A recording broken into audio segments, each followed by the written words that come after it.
कबीर साहब कहते हैं, हंसा तू स्वर्ण वर्ण। ए हंस, तुम कौन से रंग के हो? स्वर्ण रंग। स्वर्ण रंग किसे कहते हैं? स्वर्ण समझते हैं? स्वर्ण कहते हैं सोना को। सोना कैसा होता है? एक उज्जवल रंग का होता है। हंसा कौन है? हंस कौन है? अभी हंस के लिए सुन रहे थे ना, एक पक्षी, पता नहीं पंछी किधर गए हो। हंस एक पक्षी होता है जो मानसरोवर में रहता है, ऐसी कथा चलती है। मानसरोवर आप लोग कोई नहीं देखे। मानसरोवर तो आप देख भी सकते हैं, हिमालय जो है भारत के उत्तर में हिमालय है, हिमालय की तराई में मानसरोवर झील है। मैं जब जम्मू गया था गुरुदेव जी के साथ सन 2008 में, तो वहाँ एक मानसर झील है, मानसर, जम्मू में। कभी आप जाएंगे तो देख सकेंगे। तो दूसरी तरफ एक मानसरोवर झील भी। जब मानसर और मानसरोवर थोड़ा मिला हुआ नाम है ना, लगा हुआ, तो मानसर झील हम लोग देखे। बहुत सुंदर सुंदर मछलियाँ होती हैं, छोटी छोटी। तो लोग आटा पकड़े रहते हैं, तो गोल गोल गोली बना करके डाल देते हैं मछलियों को देखने के लिए। तो जैसे आटा डालते मछलियाँ खूब आ जाती है दौड़ करके तेजी से।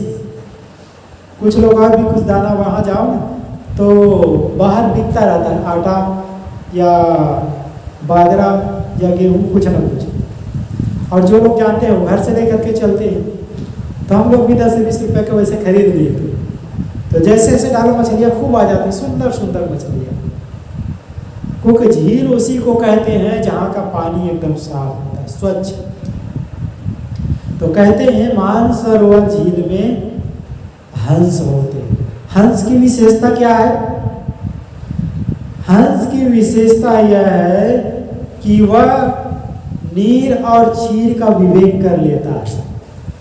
नीर मतलब पानी, क्षीर मतलब दूध। दूध और पानी को आप एक साथ मिला दीजिए, हंस के सामने रख दीजिए, वह केवल दूध को ग्रहण कर लेगा, पानी छोड़ देगा।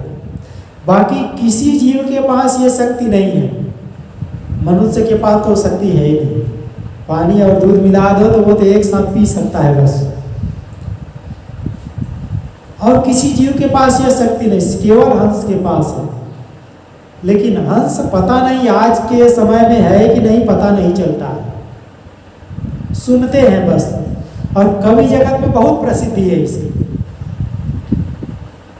यहाँ कवि साहब उस हंस की बात नहीं करते हैं जो मानसरोवर पर रहता है। इस हंस की बात करते हैं जो इस शरीर रूपी सरोवर पर रहते हैं। कवि साहब ने बीजक में कहा है, हंसा सरवर शरीर में हो रमैया राम। ये रमैया राम कौन से राम? हंसा सरवर शरीर में। मैं उस राम की चर्चा करता हूं जो इस शरीर रूपी सरोवर में वास करता है। वेद के ऋषि जब बोलते हैं, शुरुआत करते हैं, कहते अग्नि मिले सुनो पुरोहितम यज्ञ से देव मृत्युजम होतारम रत्न धातम। वेद के ऋषि अग्नि की उपासक थे, अग्नि की उपासना करते थे, यज्ञ हवन करते थे, इसलिए वे अग्नि की उपासना करते हैं।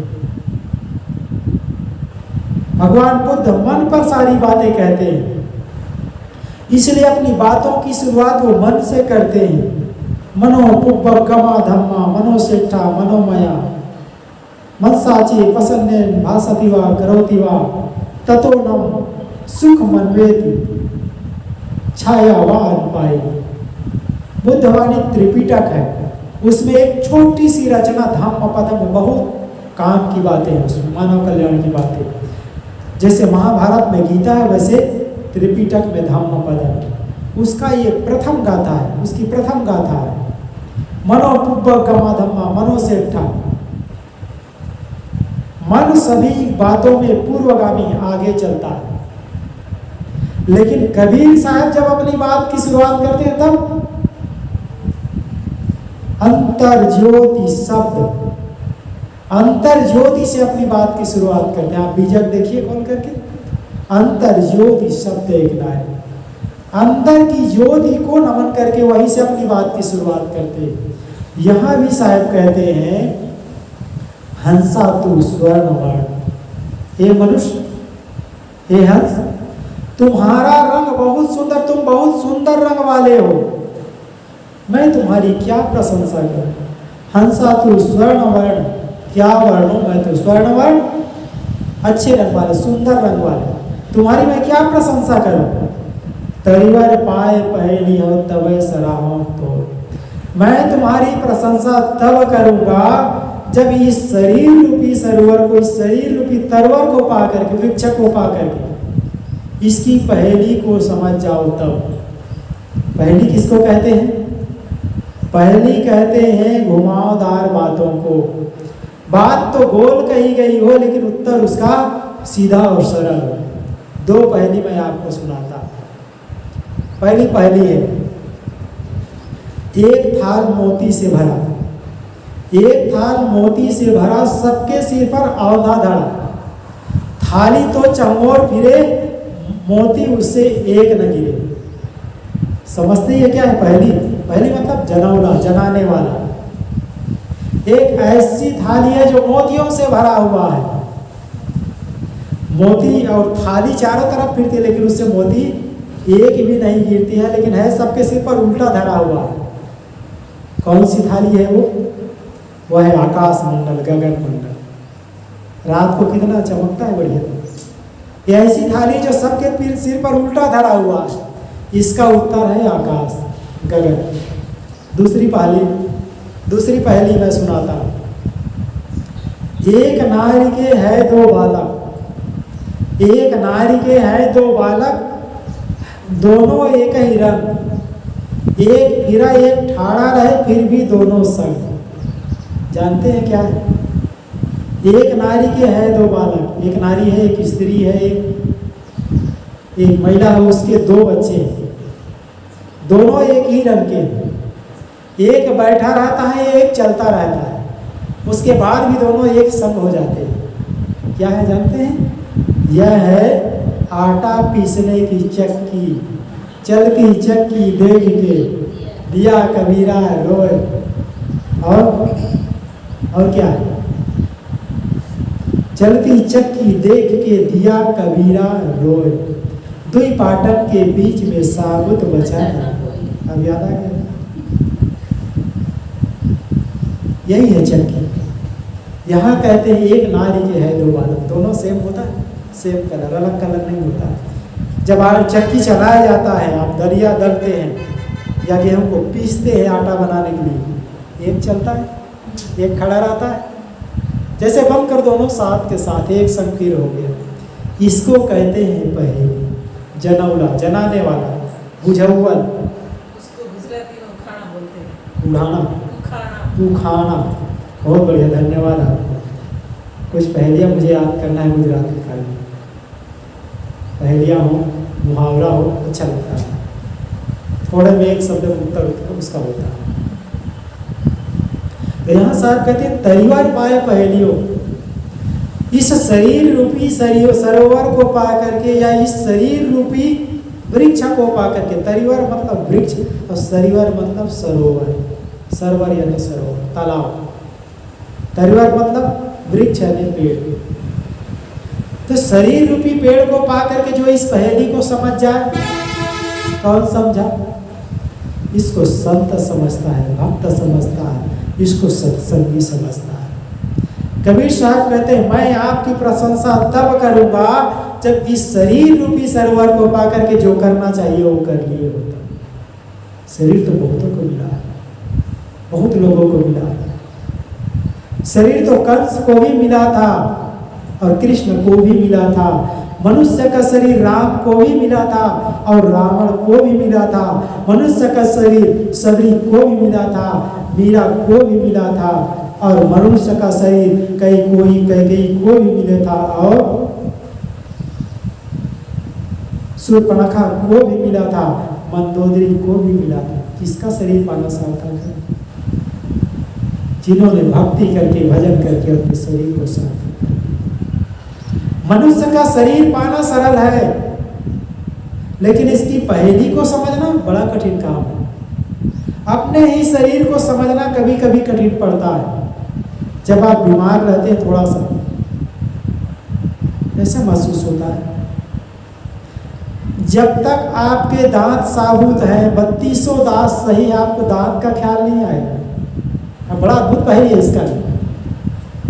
दांतों या ब्रश सुबह कर लिए बस छुट्टी, किंतु अगर एक दांत हिलने लग जाए, जीभ वहीं पर जाती है ना, जीभ वहीं जाती है, मन वहीं जाता है,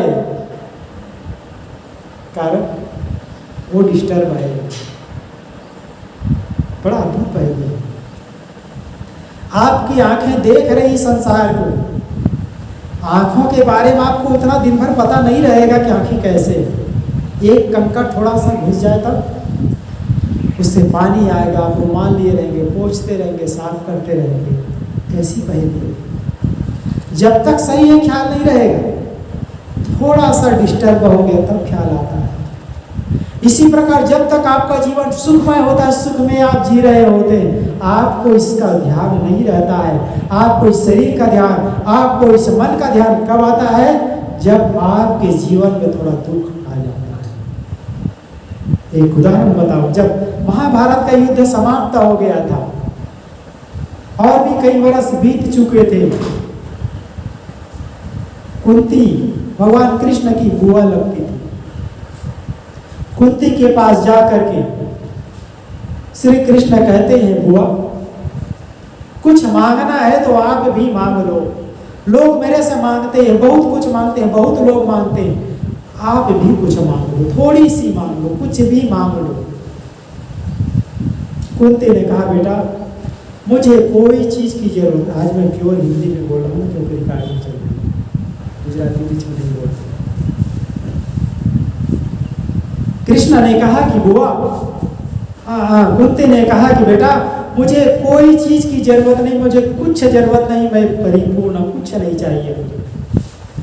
कृष्ण ने कहा, बुआ कुछ भी तो मांग लो।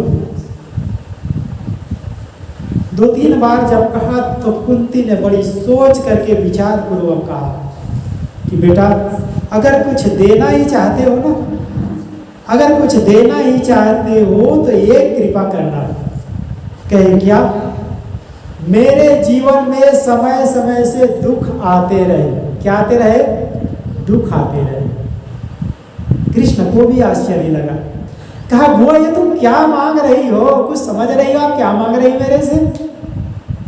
लोग तो धन मांगते हैं, पद मांगते हैं, अपने बच्चे की नौकरी लग जाए ये मांगते हैं, सुख मांगते हैं, सुविधा मांगते हैं। दुख अने दुविधा कोई नहीं मांगता है। आप दुख क्यों मांगती हो? कुंती ने बहुत सरस बात कहा है। कहा, बेटा सुख में तो हम भूल जाते हैं, आपको भगवान को भूल जाते हैं, भजन करना भूल जाते हैं, सब कुछ भूल जाते हैं, दुनियादारी में उलझ जाते हैं। सुख में हम किसी को याद नहीं करते हैं, लेकिन जब कभी भी जीवन में दुख आता है, जब हमारे अंदर दुख आता है, जब हमारे मन में कोई तकलीफ पड़ती है, तब आपकी याद आती है, तब भगवान की याद आती है, तब हम यह सोचते हैं कि हमें भजन की ओर ध्यान करना चाहिए। ध्यान आता है, हमें आपका ध्यान आता है, हमें भजन करना चाहिए, यह ध्यान आता है। जीवन में दुख भी आना चाहिए, है कि नहीं? केवल सुख से काम नहीं चलता है। इसलिए कहा गया, कभी धूप कभी छांव, कभी धूप कभी छांव। छाया ही छाया नहीं चाहिए, कभी धूप भी चाहिए। शरीर को एनर्जी धूप से मिलती है। छाया में बैठ करके तो आप सोते हैं। सुबह का धूप कितना प्यारा होता है। सूर्य जिस समय उगता है, विटामिन डी आपको अपने आप दे करके जाता है, फ्री में दे करके जाता है। इसलिए सबको अगर शरीर को मजबूत रखना है तो धूप में तपाना भी चाहिए शरीर। जो किसान आदमी होता है और एक आदमी नौकरी पेशा वाला होता है, नौकरी पेशा वाला दिखने में सुंदर जरूर लगेगा, अच्छा भले लगेगा, लेकिन मजबूती में किसान आदमी का शरीर मजबूत होता है, क्योंकि उसका शरीर धूप में पक जाए रहता है। किसान आदमी को सर्दी गर्मी कम लगती है, फीवर कभी जानता नहीं। क्यों? बरसात में भी काम करता है, पानी को सहन करता है, गर्मी में धूप को भी सहन करता है, बारिश को सहन करता है, और कड़ी सर्दी में भी वो खेत जाता है, कड़ी सर्दी को भी सहन करता है। इसलिए उसके शरीर की सहनशीलता बढ़ जाती है, इसलिए उसका शरीर ज्यादा मजबूत होता है। सर्विस वाला आदमी कभी सर्विस से पूरा छुट्टी लेकर के, रजा लेकर के घर आता है, एक दिन भी अगर बारिश से भीग गया, उसको फीवर हो जाता है, बुखार हो जाता है, सर्दी हो जाती है, जुकाम हो जाती है। क्यों हो जाती है? किसान आदमी रोज पानी में भीगता, उसको कुछ नहीं होता, उसकी सहन क्षमता, सहनशीलता बढ़ गई। इसी प्रकार जो भक्त आदमी होता है, जो सत्संगी होता है, उसको जीवन में किसी प्रकार का दुख मिलता है, दुख आता है, उसको कष्ट नहीं होता है। एक उदाहरण आपको सुनाता हूं। एक बहुत धनी आदमी था, उसके पास एक लड़का आया। बात यहां से शुरू होती है। एक संत के पास एक युवक आया। उन्होंने कहा, महाराज, मैं शादी करके रहना चाहता हूं, बताइए शादी करके कैसे रहूं संसार में। संत ने कहा, तुम शादी करके रहना चाहते हो? संत ने सोचा, अगर मैं इसको बता दूं, इसको पूरा विश्वास नहीं पड़ेगा। क्यों विश्वास नहीं पड़ेगा? क्योंकि मैं शादी तो किया नहीं हूं, मेरा अनुभव तो उतना है नहीं। अनुभव तो है दुनिया को देख करके, लेकिन मैं बताऊंगा तो इसको विश्वास नहीं पड़ेगा। इसलिए सोचा इसको प्रैक्टिकल ही करा दिया जाए। विज्ञान साइंस प्रैक्टिकल मांगता है ना, ज्यादा समझ में आती है। उसने कहा, ऐसा करो, इस गांव में, अमुक गांव में चले जाओ, एक बहुत बड़ा भक्त आदमी है, वो धनी है, संपन्न भी है, उसके पास कुछ देर जा करके बैठो, तुमको बोध मिल जाएगा। वह युवक उस सेठ के पास गया। जैसा ही जा करके बैठा ही था, उसकी कई फैक्ट्रियां थी, कई नौकर चाकर थे। एक मुनीम का फोन आया। उन्होंने सेठ जी को बताया कि सेठ जी, आपके अमुक फैक्ट्री से 5 लाख का मुनाफा हुआ है, बहुत लाभ हुआ है आपकी बात। सेठ ने कहा, बेटा कोई बात नहीं, अच्छी बात है, समझदारी पूर्वक काम करते रहो, इसमें हर्ष करने की कोई बात नहीं है। इतनी सावधानी रखो कि सावधानी पूर्वक काम करते रहो, कोई बात नहीं, अच्छा है, संभाले रहो। थोड़ी बातचीत सेठ ने करने लगा उस युवक के साथ में। उस युवक को मन में तभी लग गया था कि देखो 5-5 लाख का इजाफा हुआ है, मुनाफा हुआ, उसके बाद भी सेठ को हर्षित नहीं हुआ, उसका चेहरा कुछ खिला नहीं। थोड़ी देर में जब बैठा ही रहा तो दूसरे मुनीम का कहीं बाहर से फोन आया। कहा, सेठ जी, बड़ी दुखद समाचार है। सेठ ने कहा, बोलो क्या बात है? कि अमुक जगह से अमुक जगह हम जा रहे थे, कार एक्सीडेंट में आपका एक लड़का का शरीर छूट गया, पूरा हो गया। सेठ जी ने कहा, थोड़ा अफसोस व्यक्त करते हुए, ये संसार ये सब होता ही रहता है, ऐसा करो उसके अंतिम क्रिया की व्यवस्था कर दो, मैं आता हूं। फिर उस लड़का से बात करने लगे। उस लड़का को लगा कि ये कैसा सेठ है, ये 5-5 लाख रुपए का मुनाफा हुआ, इसमें इसको सुख का अनुभव नहीं हुआ, हर्षित नहीं हुआ ये, और इसका सगा लड़का चला गया दुनिया से, उसके बाद भी ये दुखी नहीं हुआ। क्या मामला है? कि ये सेठ सनकी तो नहीं, पागल तो नहीं? थोड़ी देर उनसे बात करके संत के पास वापस चला गया। संत के पास जा करके कहा, क्या ऐसे व्यक्ति के पास जा करके मुझे भेज दिए जिसने मेरा कोई उत्तर ही नहीं दिया? मैंने उनको पूछा था पहले जाते ही कि सेठ जी बताइए, मैं शादी करके रहना चाहता हूं, तो कैसे रहूं संसार में, आप कृपा करके बताएं। संत ने कहा है आपको बताया नहीं, उन्होंने तो बता दिया है आपको, आप ध्यान नहीं दिए, बस बहुत बढ़िया तरीका से बताया। उस युवक ने कहा कैसे बताया, उन्होंने तो इस संबंध में बात ही नहीं किया। उस युवक ने कहा, संत ने कहा, उनसे पूछा बताओ क्या चर्चा हुई वहाँ?